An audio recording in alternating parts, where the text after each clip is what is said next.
No, they didn't give me any notes. They called me, they checked my availability, they sent me the script. They told me that we were going to reshape the mythology and would like to come out and play. And that they would love me to come out and play. So I was just thrilled to be invited.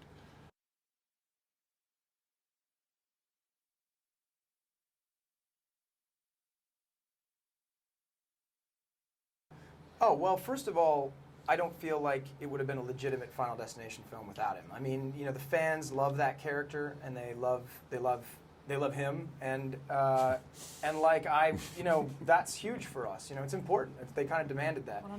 Yeah. And you know, from an actor's point of view, Tony's great to work off of because he gives you so much, and that he embodies that character in a way that is really, it's very intimidating. You know, the information is direct and it's true and it's very heavy. And so as you have to take this from someone, especially, you know, he has the presence of someone that's bigger than everybody else on set.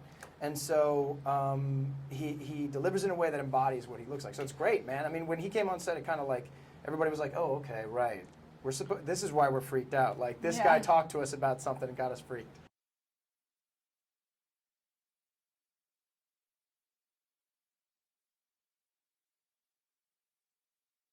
Well, okay, the audition process for me was very quick. I was cast very late in the process, so I had one audition. I went in to meet New Line. Everyone was already up in Vancouver.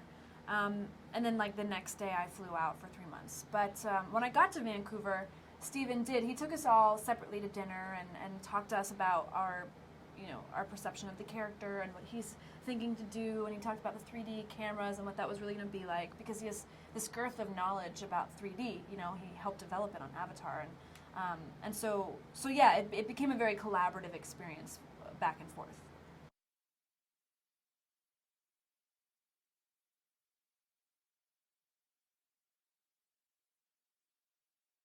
Well, I was excited, you know, for the pedigree that he came from. I mean, I was very intrigued. The way they spoke about him was really highly, and then you meet him and you can see the preparation. I mean, he has, you know, in a positive way, an obsession with preparing for as much of the possibilities that can happen on a day, which is so important for a highly technical shoot.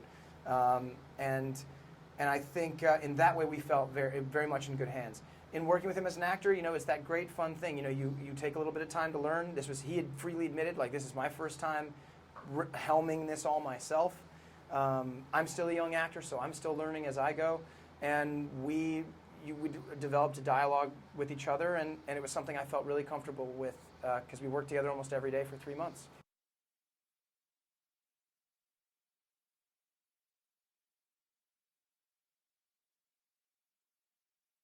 Kind of. Sure. My parents did, actually. Really? I can't believe they did it, but they did. I Fantastic. mean, I love that. knowing you were cast, they did. Yeah, when they knew I was cast, they went for all of them, and they were just like, "This is terrifying." But they did it all You're in in one day. this? Yeah, yeah. I did, but not all in one day. Yeah, I need to take it in small doses. I had seen the first one and I loved it, but then I had to watch the other ones kind of weekly.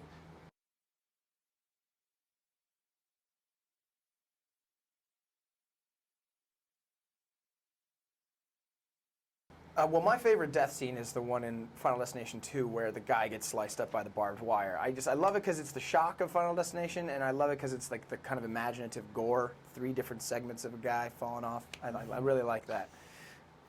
Yeah, I mean, yeah, if you guys want to go down the line. My favorite death is probably the tanning booth. Just because I've never actually been in a tanning booth, but it looks terrifying just in general. So when they had that come out, I was like, oh yeah, no, never gonna get a tan. It's just awful. And for me, the woman being hit by the bus in the first one, I thought it was so sudden. For me, it was the first time I said, okay, that's Final Destination.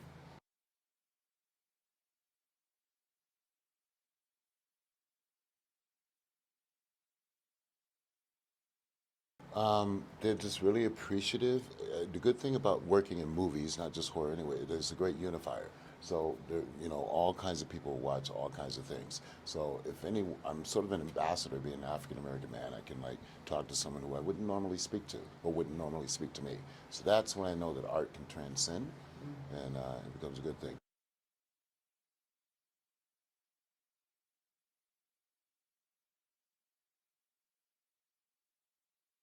I mean, call me what you will. I mean, if you're gonna call me queen, I ain't gonna kick you out of the room. Right. Yeah, I mean, I've been incredibly lucky and blessed, and one of the most amazing things about the horror genre are the fans, and they're very loyal fans, and they're so vibrant. Like they get their voice out there, and they support 100%. So that's been wonderful. But I am kind of in the beginning of my career, so I hope to, be a queen in another way, not just a scream queen, but be able to do play a queen and to do just the gamut of roles, because that's really ultimately why I became an actress. I didn't become an actress just to be in one genre. I've been very lucky in this genre, but yeah, it'd be nice to play them all.